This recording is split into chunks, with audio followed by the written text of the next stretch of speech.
Saviv, Saviv, Shatu alai, Lo hiram merivevot am asher. Saviv, Saviv, Shatu alai, Kuma Adonai Vehoshieni,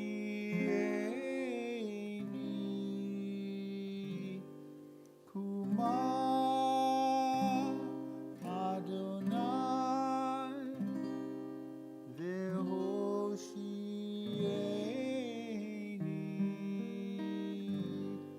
Lo iram merivevot Hamasher. Saviv, Saviv, Shatu alai, Lo hiram merivevot am asher. Saviv, Saviv, Shatu alai, Kuma Adonai Vehoshieni,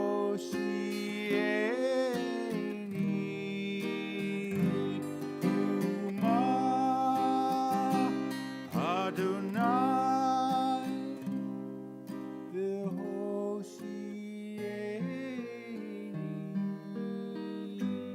Lo hiram merivevot am asher.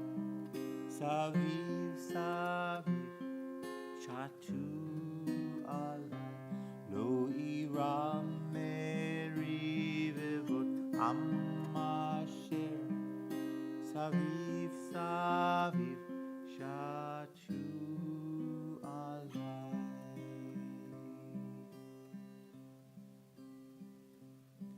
Ani ma'amin, ani ma'amin, ani ma'amin,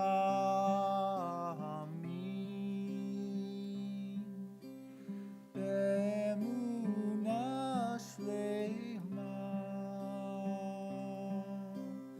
b'viat HaMashiach,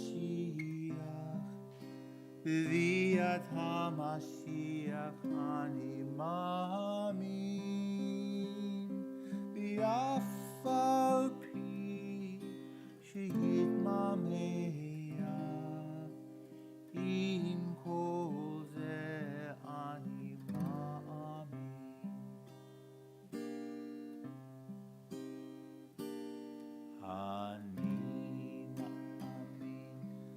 Ani ma'amin, ani ma'amin,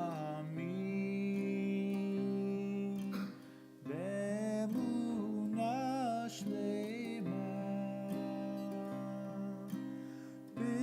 b'viat HaMashiach, b'viat HaMashiach ani ma'amin, v'af al pi sheyitmameh,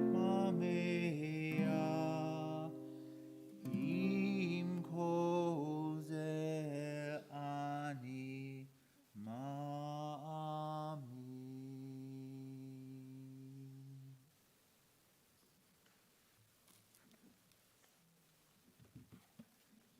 Erev Tov, good evening to everyone. I'd like to welcome you to our Yom HaShoah commemoration tonight.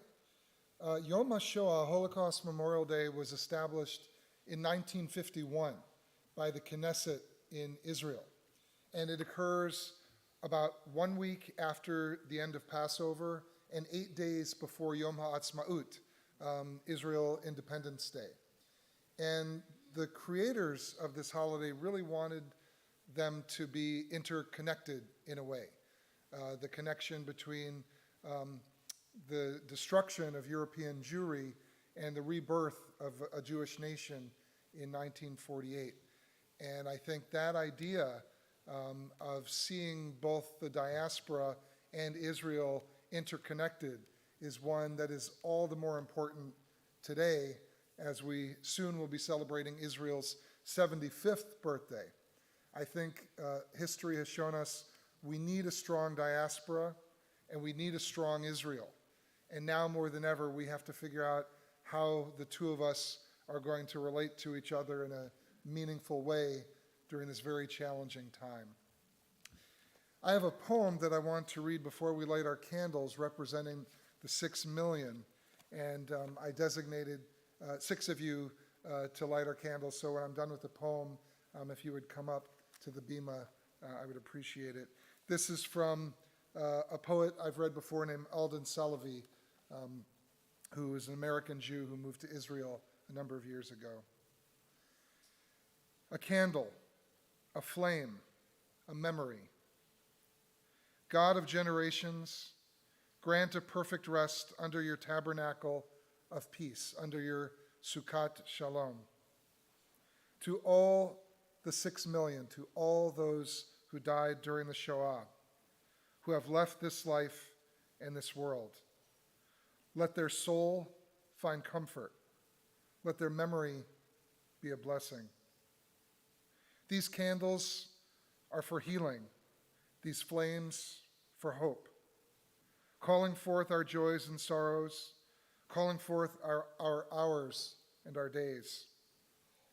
God of our ancestors, bring us solace and consolation in this moment of remembrance. Let all who mourn find peace. And to light our 6 candles in honor and in memory of the 6 million, I invite you to please come forward.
As most of you know, we have a guest speaker tonight, and it is Karfiol, who is a CBS member along with Beverly since how long? When did you guys join our congregation? About a year ago. Cy has a fascinating story that he's going to share with you today as a hidden child during the Shoah, and his experiences and memories of that time. Interestingly, I got a call completely out of the blue yesterday from a Jewish man in Bakersfield who's a genealogist and who in some ways has a connection with Cy's family, and they connected today, and he's going to help him do some research in terms of finding documents and photographs from Belgium and possibly from other places in terms of his family. And there will be time for questions, so Cy, if you would come forward, I'd like to welcome you to the Bima.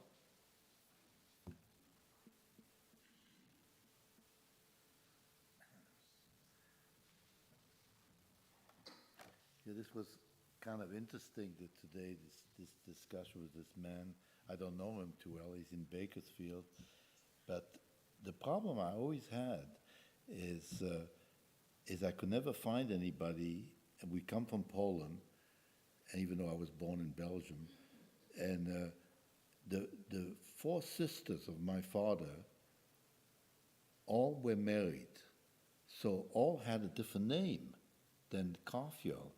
And we have no idea what the names are because everybody has passed away that can tell me who they are. So he was thinking that, and we have a few documents that show who my father's father is, and they think that some way they're related. Anyway, normally I do this in a high school environment, and we do it, and sometimes we get 600 people in the auditorium, or sometimes just in a classroom, and the teachers all come from the class, from the school, and we're trying to teach kids what's going on and that it can happen again. Now, you guys, I can see you mature, you know the story, and you take care that whatever you have to do, you will do. And when I usually start, I like to quote an 18th century man that comes up with in poetry. The only thing necessary for the triumph of evil is for good men to do nothing. That came from Edmund Burke. Okay, so as the rabbi said, my name is Cy Karfiol, and I am a hidden child. I was born in 1940 in Antwerp, Belgium. 1 month after I was born, the Germans invaded Belgium. Since I was a baby, I do not remember the invasion. I was more concerned about what was going in my diapers at the time. My father was a diamond dealer. In Belgium, there wasn't that many jobs that we could do. We were very limited to what they allowed us. But diamond was one thing that they allowed people to do. And so there's a big bourse there. It's the same as the New York Stock Exchange. And people come from all over the world who have a jewelry store to buy wholesale diamonds. And my father worked his way up from coming from Poland, I think, in 1926, cleaned the guy's office for 3 years, he told me, and during that time he learned the work of a diamond, what to do, how to cut a diamond. You don't just come in like all of us and start playing with a diamond. It's a 2-carat diamond. It's worth a lot of money, and we would crack it, and it would be nothing left but powder. So you really have to know what you're doing. And it took him 3 years, and then he became a cutter, and then as time went on, he became a dealer. And that's when people come from jewelers, and they actually sell diamonds there. In September 1942, now that is about 2 years since the Germans came to the Bourse, and they placed a truck on each exit and loaded everybody from about I think it's about 3 or 4 story building into the truck, transporting them to Mechelen. Mechelen was a main part in Belgium where Jewish people were moved to, and then they waited for where there's enough, like 1,000 or whatever it takes, for them to put into those cattle cars that took them to Auschwitz. And so my mother found out that night when he didn't come home that in fact he had been picked up. My grandfather, in other words, the father of my mother, had a leather factory in Frankfurt, and in Germany, and he was the first to be taken to a concentration camp. We never heard from him again. Occurring about the same time, we're now in 1942, a Catholic priest and a Benedict monk spoke at various churches in Belgium about saving Jewish children. They had found out through confession that they have that girls dated officers and German soldiers, and they speak, they drink a little bit and they have a good time together, and they told them about children getting killed. At that time, they had numbers like 250,000 children had already been killed by 1942. And just to jump ahead, by the end of the war, it was 1.5 million Jewish children were killed. And so these two priests decided to do something about it. And so they went from, there's many churches in Belgium, Catholic churches. And so they would go into the church. If they saw nobody in the church that wore a German uniform, they asked the running priest, would be like the rabbi, if they could speak to the audience. And then they would, when the priest gave him permission, they came up front and they said, listen, I have a bunch of children that needs to be, they're Jewish children, and they're boys, girls, and they need to be hidden or they're going to get killed. There's no exception. Nobody plays in the street. Nobody is allowed. If they catch them, they kill them. So here's my phone number. And they, like today we would do that with the internet. But in those days, in the 40s, we didn't have internet.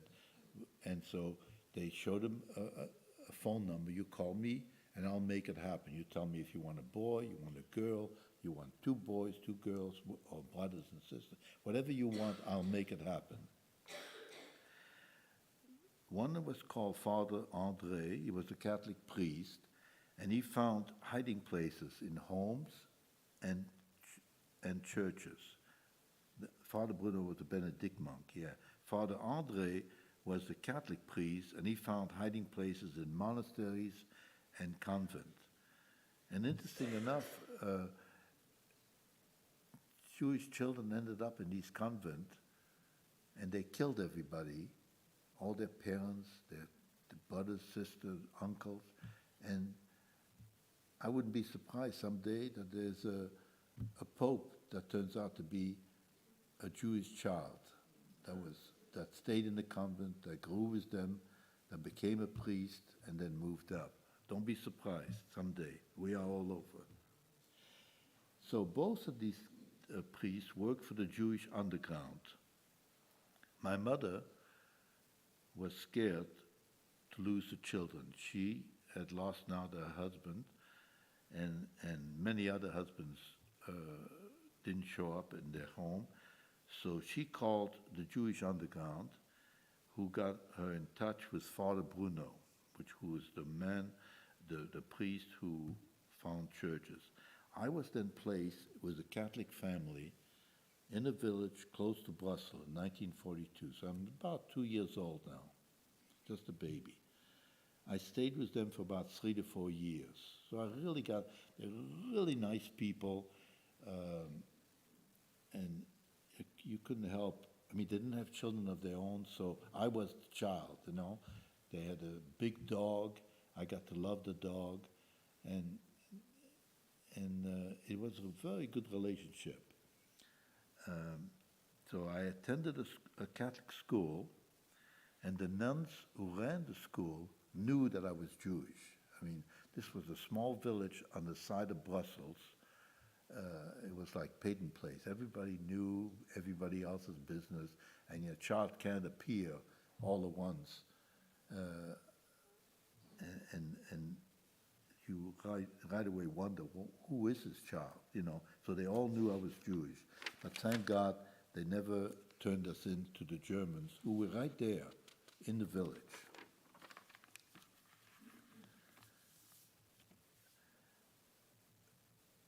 We went to church every Sunday. They were very religious. And so everybody saw me. Everybody knew who I was. And it just worked out for the 4 years that I was in there, you know.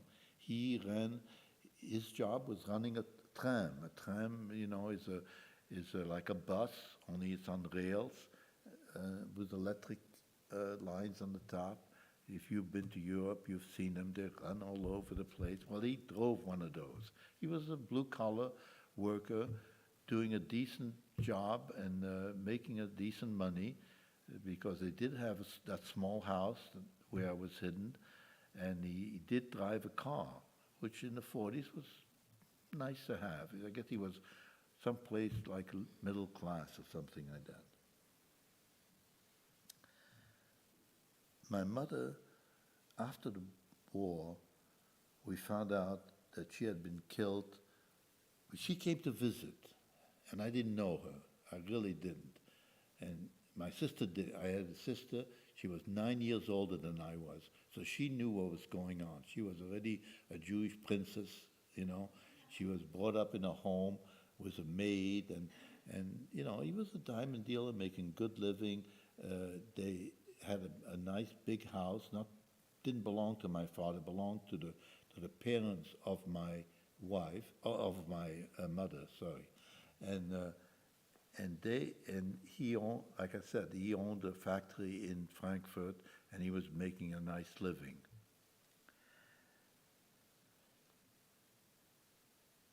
And so we talked to the detective who was in charge of the inquiry on what happened to my mother. And he said that it happened in the evening and that there was a curfew. A curfew meant that everybody takes their drapes and puts them down every night so that airplanes above couldn't see if there was anybody living there. And so everybody who had to stay in their home. They were not allowed to walk around. And so they did hear sirens. They did hear trucks close by the house. And they heard machine gun fire, and that was it. And the next morning, he said, they quickly came out when they were allowed to, and the door was open. The house was exactly like if you have ever been in Anne Frank's home. I don't know, some of you might have gone there, sure. And it was exactly so. As soon as you walk in, there's a big staircase going upstairs. And on that staircase was my mother and her mother. And they had been killed. After the war, about 1945, 46, in Belgium, people were asked to put the names of Jewish children that were hidden in the post office and in the police station. My father, who had been taken to Auschwitz in 1942, actually survived the 3 years. He found my name on a list in the post office and came to the house where I was hidden, knocked on the door, said, "I'm your father, and I want you to come back with me." And I refused to go. I was now 6 years old. I mean, I didn't know this guy. He was very skinny. You know, you can imagine what you look like after you eat two times a week in a terrible place like Auschwitz, and so he would take me literally and take me in a taxi back to Antwerp, and I would cry the whole time. I wouldn't eat, and I'd vomit the food, and he'd take me back to the people. I guess he was smart enough to do that. Somebody must have told him or something like that, because he didn't push it. And so this went on for about 6 months. After about 6 months, on one of the trips back to Antwerp, he said, "Listen, I'm your father, and you're going to have to live with me. You can't just keep doing this. So stop the crying, because you're not going back." And in a way, that was pretty much the end of my childhood, my happy childhood. It happened even the first week. I think he bought me a brand new pair of shoes, and one morning he gives me money and he says, "Go to the newsstand." It's about in Belgium they have little stores. They don't have Rallies and stuff like that. They have little one's a bakery and one is a butcher and one sells newspaper. That's the way they do things like over there. Anyway, then I don't know what they do today, and so he said, "Go to that newsstand, which is about down the street, and tell them that you want the Jewish newspaper, and they'll know what to do." And so he gives me the money, so I go to the store, tell him the Jewish store, and he gives me a newspaper, and I come out of the store, and I notice that there was rain puddles. It rains a lot in Belgium, and so I went from one puddle to the other to get home, and I walk into that house, those brand new shoes all wet, and he lost it. I mean, he just beat the hell out of me, and I didn't know until I thought I had just a bad father. You know, I mean, when your father beat you up, and this went on all the time, by the way, and it was in my late 20s, early 30s when I learned about PTSD, and when you are in camp, in the most horrible place in the world, the things you see for 3 years must have affected him. And it doesn't affect everybody, but it definitely affected him. And that's why he lost it. We did become friends many years later when I was in my 30s. He finally sat down and wasn't slapping me anymore. I was an engineer, and we were able to talk about the stock market, about the price of gold, and all the things else that you talk with your father, and be normal. But those were bad days. I've been often asked, how did my father survive 3 years in Auschwitz? I never really wanted to talk about it. Oh, I lost one. And in the instance where I had a house in Los Alamitos, and he came to visit us, and I was working in my backyard. I was putting leaves together. Leaves had fallen down, and he saw that, and all at once he opened up. He said, "You know, when I was in camp, I always accepted everything that I volunteered for anything they needed me for. And one of the things that they needed somebody to take care of the officers' houses. They outside, clean the yard, cut the plants, take out the weeds, you know. And while I was doing that, I noticed that one of they had a hospital for them. I mean, there was a lot of Germans there, and they had their own hospital, and in the hospital there was a doctor, and I recognized her. She was a girlfriend of my sister, who was also a doctor in Poland. And I talked to her, and I said, "You know, I'm Willy Karfiol. I was wondering if there's anything I can do in the hospital. He said, oh yeah, I know you, Willie. Why don't you come every evening? I will give you a special pass, and you can clean the place, you know. So what he did during the day, he said, is that he did the yard, and every time he saw a weed, he pulled the weed out, put it in his pocket. He saw a grasshopper, he grabbed the grasshopper and put it in his pocket. And at night, when he went into the hospital to clean it, he would get a pipette or a glass jar, fill it with water, take these weeds and the bugs and put it in there and put it on top. There was a stove in that hospital, and let it make like a soup. And so meanwhile, he'd work for 3 hours cleaning up the whole place, and then he'd come back and drink this soup up. And that was something that helped him survive in that camp.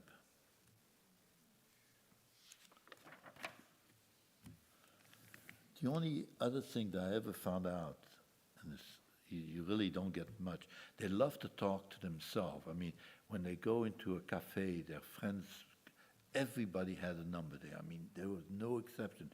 You know, you keep thinking that this is a normal world like here in America. Everybody in Antwerp was in camp or dead. I mean, there was no such thing as walking around and, oh, this guy got away with it. They didn't. And so he said, we were in camp together, and there was a part of the camp that was for homosexuals, for Bohemians, other people that the Germans didn't like. But they were treated completely different than the Jewish part of the camp. Those people could write letters and receive packages. So the letters had to be written in German. Well, these people didn't know any German. They only knew Polish. Your father and I were educated. We knew German. And so we would take the letters and in Polish, and we would translate them to German. The Germans want to make sure that nothing bad gets said. You know, that's why you heard of all kinds of soldiers going in 1945. They finally came in and liberated the camps, and they couldn't believe the hundreds and hundreds of dead people all over the place. That what was going on. They acted like they'd never heard of it before, you know. Well, people were just dying, and some people just found ways to survive, and that was the one way. Those people would get their little packages with maybe a piece of salami or a cake, and they would take a piece off because they knew that if they don't share with these two guys, no more letters. It was very simple. This was bargaining the way it's done. And so hopefully you guys all write this down because you might need it someday. It's a way of surviving.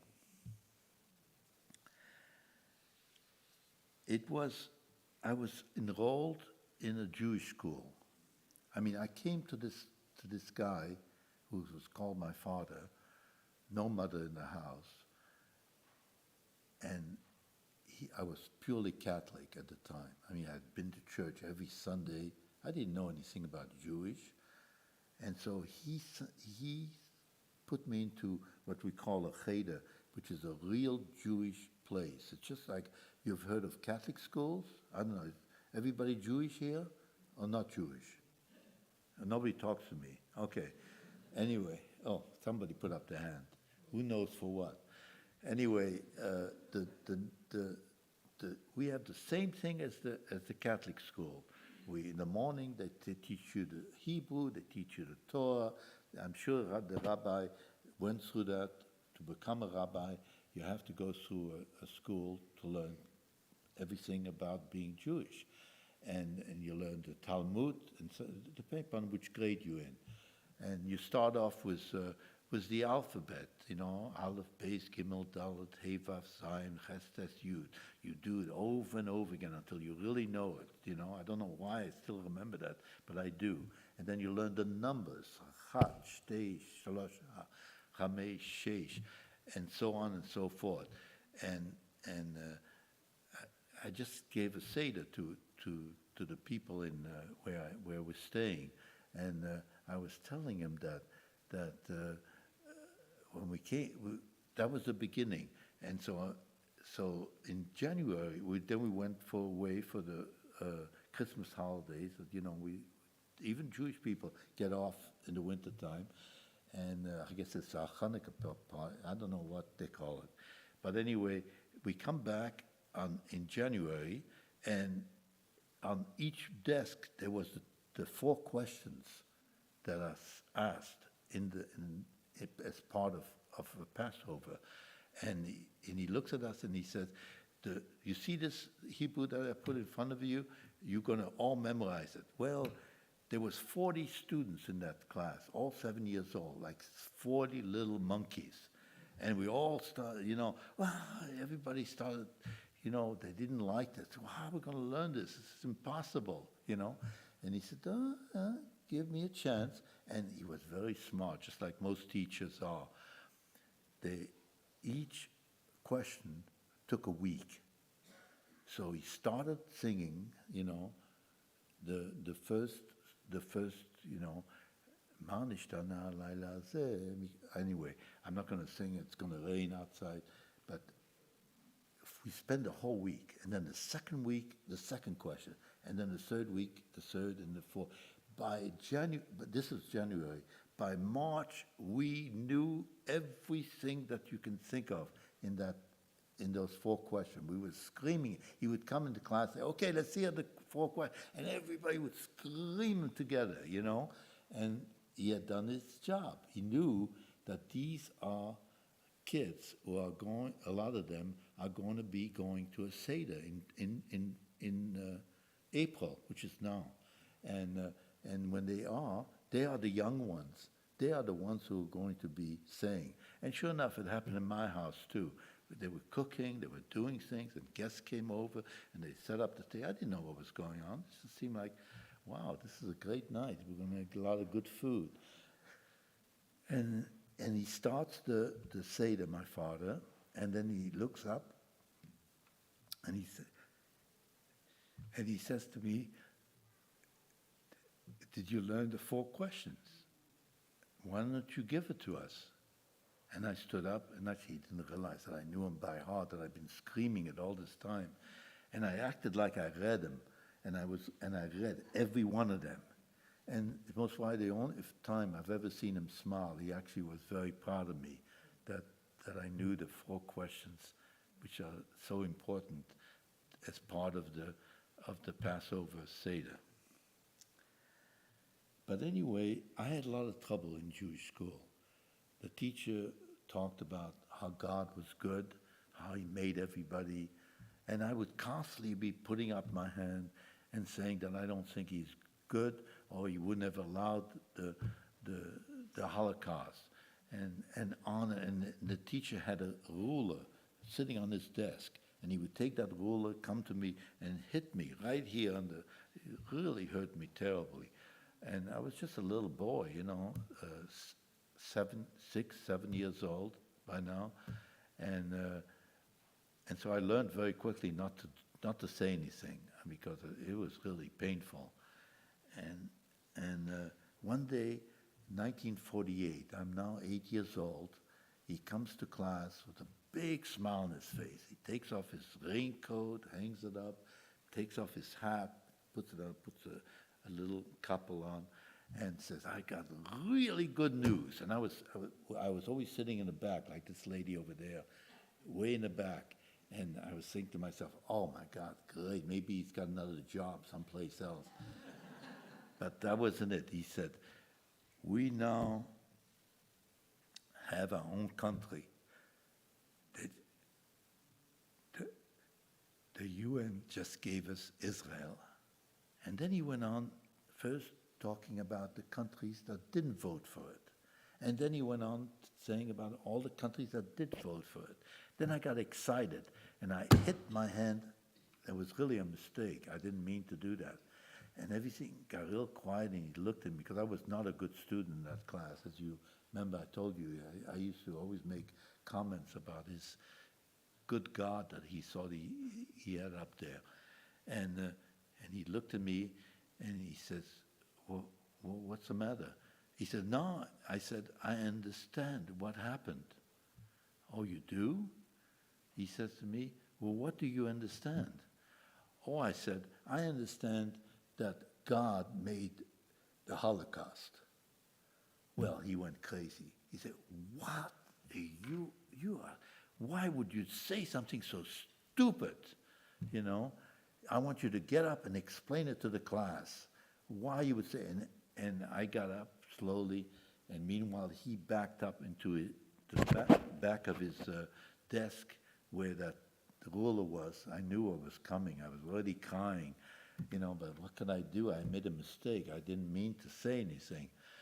And so I looked at him, I pointed my finger, and I said, you told us that it was after Kristallnacht when the Germans broke all the Jewish glass, when they killed many, many Jews that night, when they burned one Torah after the other and many other Jewish books. You told us that mothers were scared and that they leased a ship called the St. Louis. You told us that. And there was nearly 940 children and mothers on the ship. And they made it to the United States.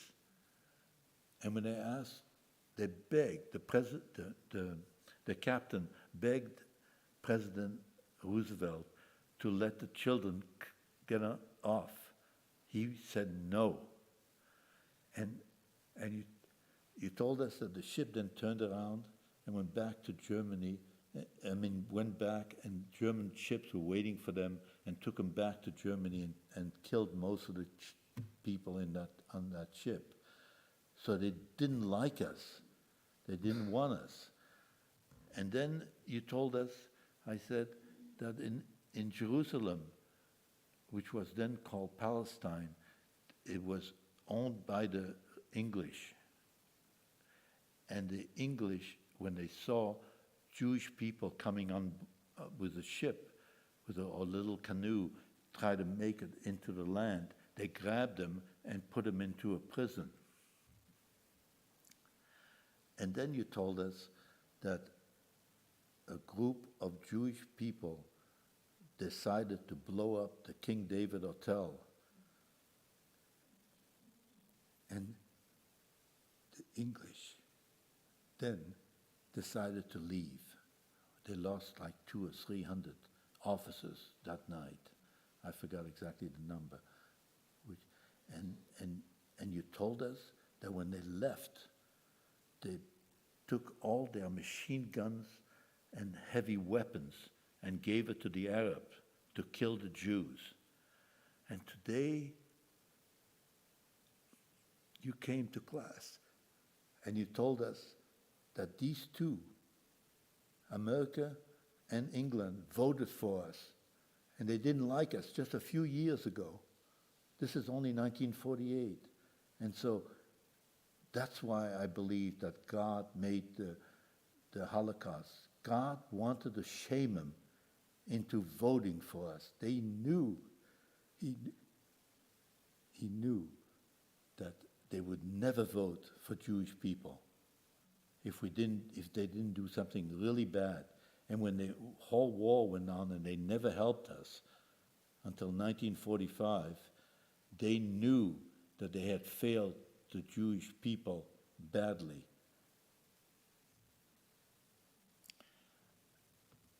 And then the strangest thing happened. Everybody in that class, all 39 children, we were all 8 years old about, stood up and started clapping. And he stood there, watched it. And they clapped and clapped and clapped. And I thought they were clapping because he was going to beat me up real badly. And then he said, everybody sit down. So I thought, well, I might as well sit down too. Maybe I can get away with it. And I sat down. And he got up, took off his jacket. He had a suit on, hung it up. He had a short sleeve shirt, and started writing the day's lesson on the board. But all this time staring at me. And then I looked up at him, and I saw on his arm,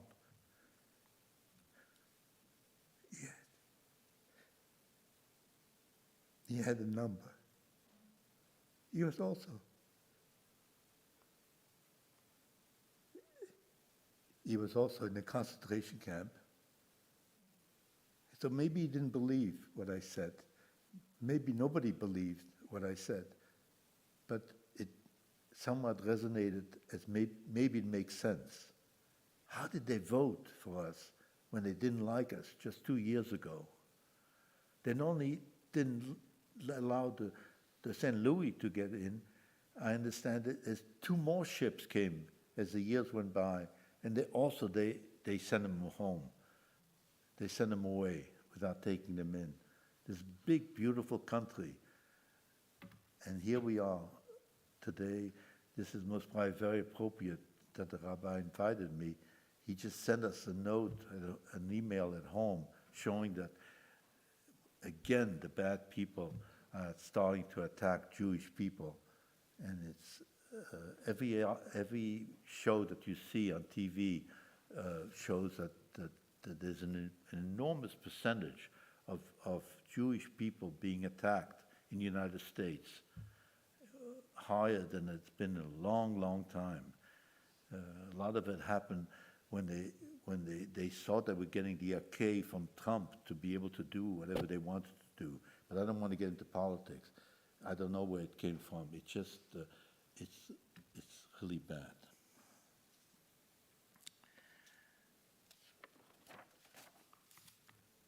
In 1950, I received an invitation to visit the people who had hidden me. I obviously accepted. I spent a weekend with them, and they enjoyed all the good memories. We visited the school I attended to, the pub where we spent Saturday evening, and the church that they attended. During the pub visit, the children usually played on the ground. The pub was not the same as the pubs we have here. Even though there was a bar, there was mostly long tables, and everybody, all the friends and everybody sat around that table, and they talked, and they did drink beer and stuff like that, and the kids were on the floor playing games. That's the way pubs were in those days. And, we didn't have a lot of TV and all that other stuff, so that was the way they entertained themselves on a Saturday night. They went to this pub, and they had a drink.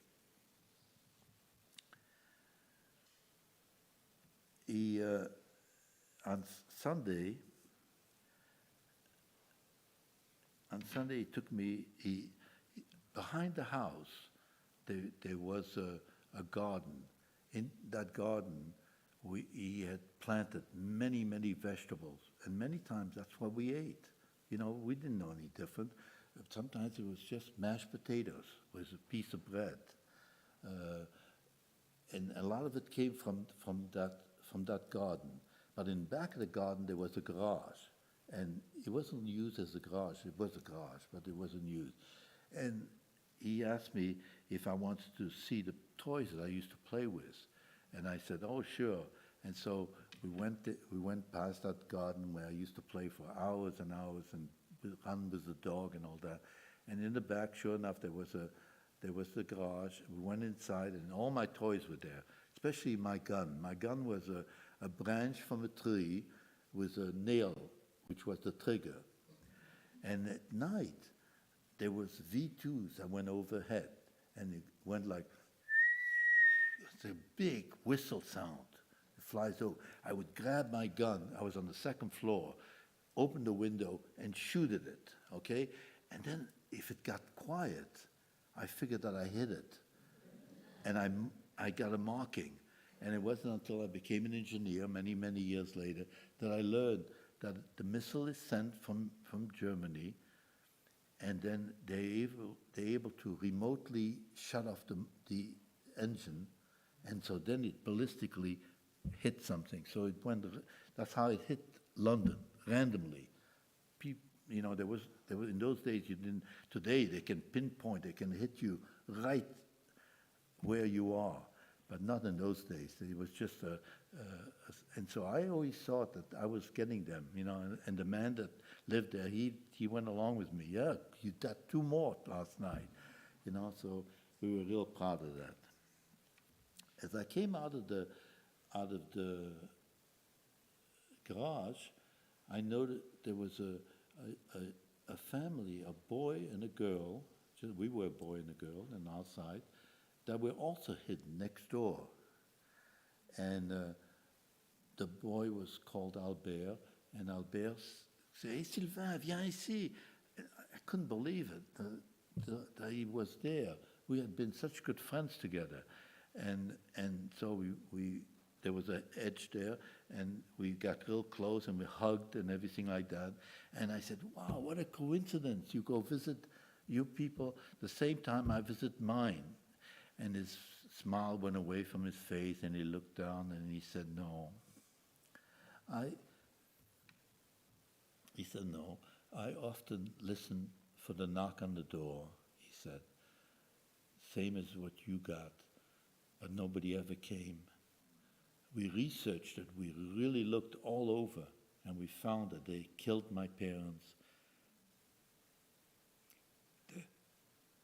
The Nazis killed my 2 sets of grandparents. They killed all my uncles and aunts. So because there was nobody, the lady that we were hidden adopted us. And so I live here all year long." And so we both started crying, and we hugged, and what else? I felt real bad for him, but what can you do? In 1952, my father decided to remarry and left for the United States. He had met a woman that lived also in New York and in Belgium.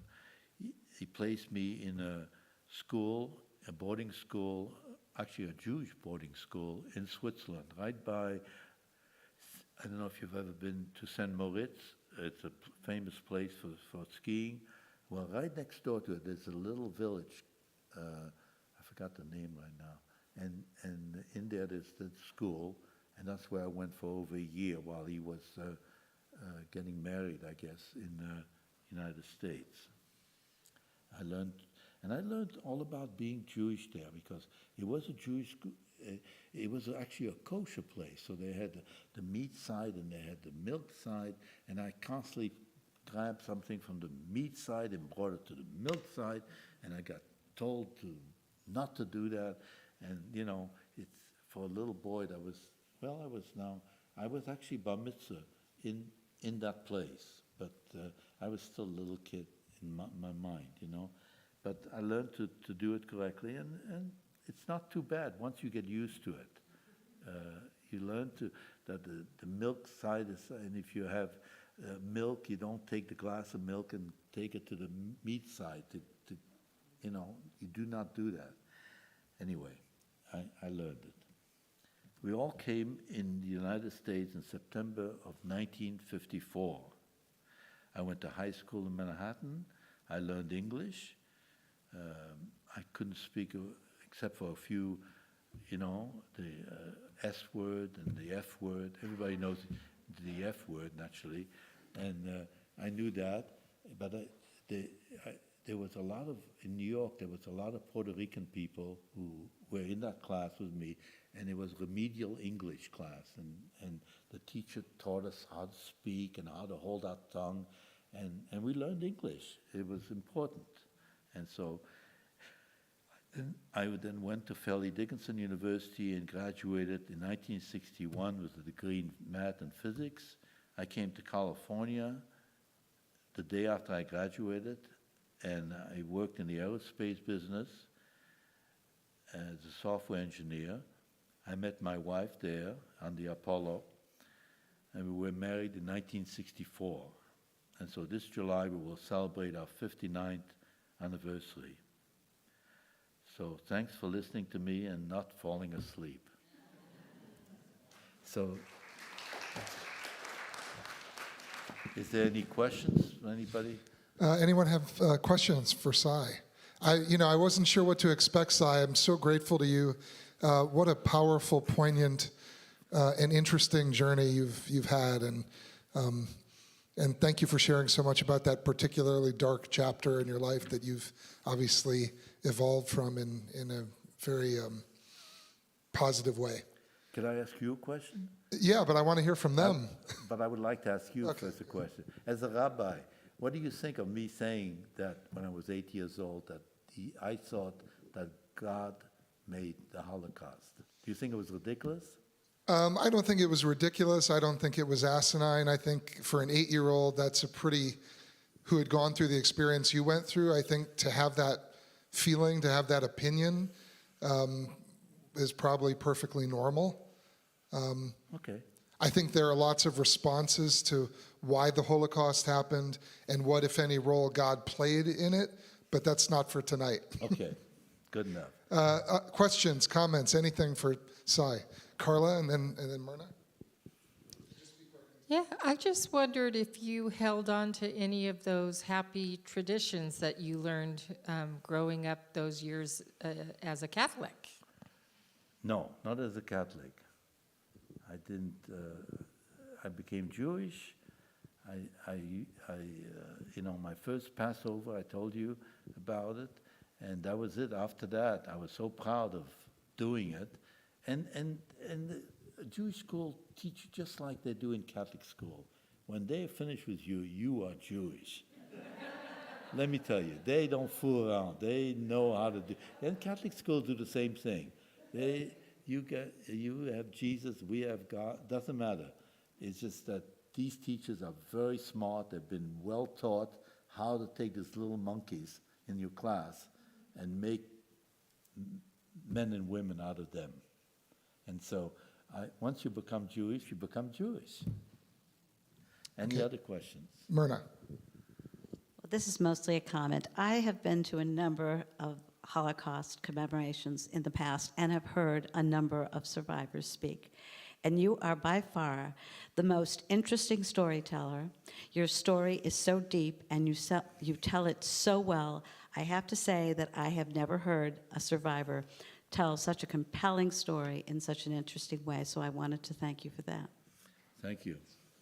I have been invited to do it at the HaShoah in front of 700-800 people. It was a few years ago. And I usually do it in high school, like I said. And so I get a call from a professor or a teacher, and they just invite me over, and I just, if it's reasonable from my house to go there, I go. And we do just what I do tonight. Okay, Howard? Thank you very much for sharing that. I was wondering, when you were talking about being 2 years old and being hidden and being part of that family for several years, did you think you were adopted? Did you feel you were just the son of these parents? What was your experience? Yeah, my experience was I thought they were my uncle and aunt. I think they didn't ask me to call them mom and dad. It was mostly, and I thought I was. I thought that I didn't question why would you be my aunt? Why would you be my father? And why does these other children in school have mothers and fathers and I don't? I just let it ride. I don't know. Maybe I wasn't smart enough in those days to realize that I had been, So I thought I was adopted, really, by these two people. And they were very nice.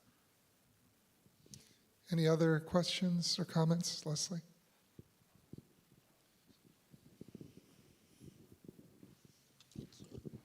I think it's so wonderful that you do go to schools and speak because, as we all know, people knowing about the Holocaust, the younger generation, they don't know that much about it. But I was wondering what some of the questions that the young high schoolers or whatever grade they're in, what they ask you. Yeah, one of the questions that they seem to always ask, and I'm always surprised when I don't hear it, is, do you think this will happen again? And I remember talking to my brother-in-law, who my sister married this man who had also been in the Holocaust, and he was most probably, I would say, about 16 years older than I was. And one day, we put it on the table, and I said, "Well, do you think it's ever going to happen again, you know?" And he said, "What do you think?" he said to me. Oh, I said, "Absolutely not. If it happens again, we'll buy machine guns, we won't let them do that to us, you know?" And he looked at me and he said, "You know, you really don't know what you're talking about. Let me tell you what happened to me." He says, it was 3 o'clock in the morning, and there was a big bang at the door. And my father and I got out of our respective beds and went to the door to see what was going on. And they said, "You have 20 minutes. In 20 minutes, we want you guys, all 4 of you, mother, father, sister, you, downstairs, dressed, and 1 bag for the 4 of us, for 4 of you." And we did. We got ready. We were kind of suspected that maybe that might happen, and it did happen. And so there we are, we're going down, and at about 3:30, maybe 3:45, we started marching, 4 by 4. There must have been maybe 100 long. When we hit the main street, we don't know where they came from or how they knew, but there was 3 deep on both sides of the main street waiting for us.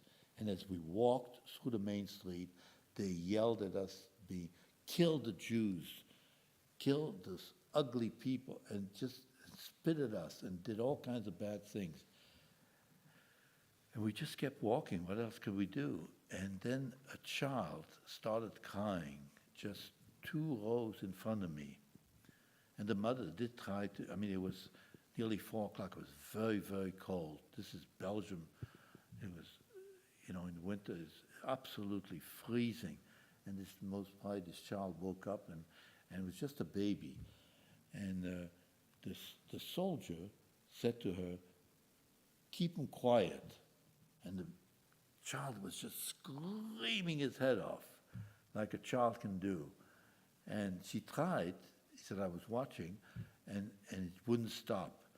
So the soldier broke rank and grabbed the baby by his ankle, took him to the sidewalk where there was a street lamp, which was a gas lamp in those days, and started slapping the baby against the lamp until the baby stopped crying, and then returned the baby back to its mother. And you know what he said? I said, "What?" He said, "Nobody did anything. Not the parents, not any of the 400. There was only 6 soldiers, 3 on both sides of us. We could have killed every one of them. And the people on the street, there must have been, I don't know, between 500 and 1,000 people on both sides of the street, including their priest, their local priest. Nobody said a word. They just let it happen.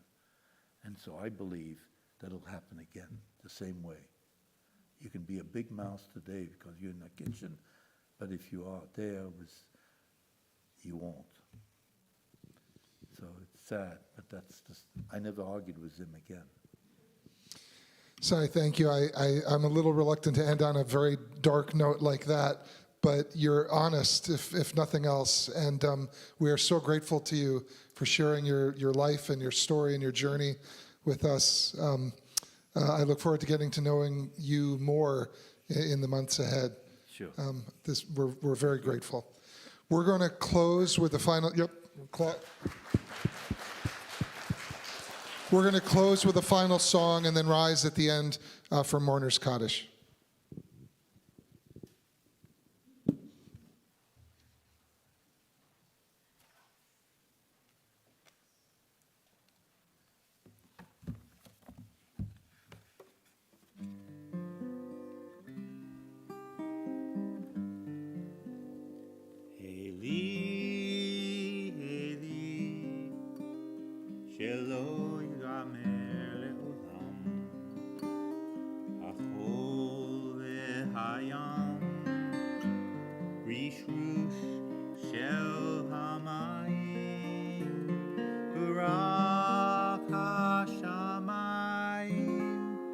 Tfilat ha'adam ha'chol ve'hayam rishrush shel hamayim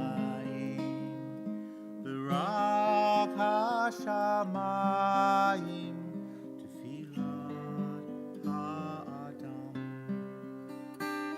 Oh God, my God, I pray that these things never end.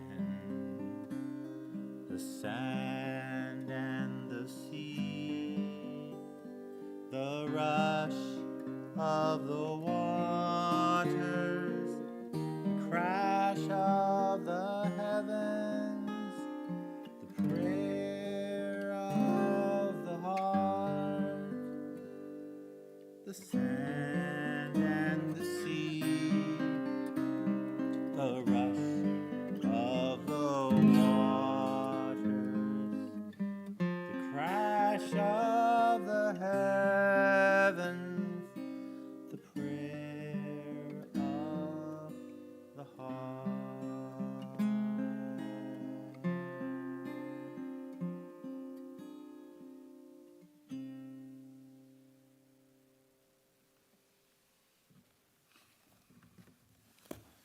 In recognition of, in honor of, and in memory of all those victims of the Shoah, I ask you to please rise.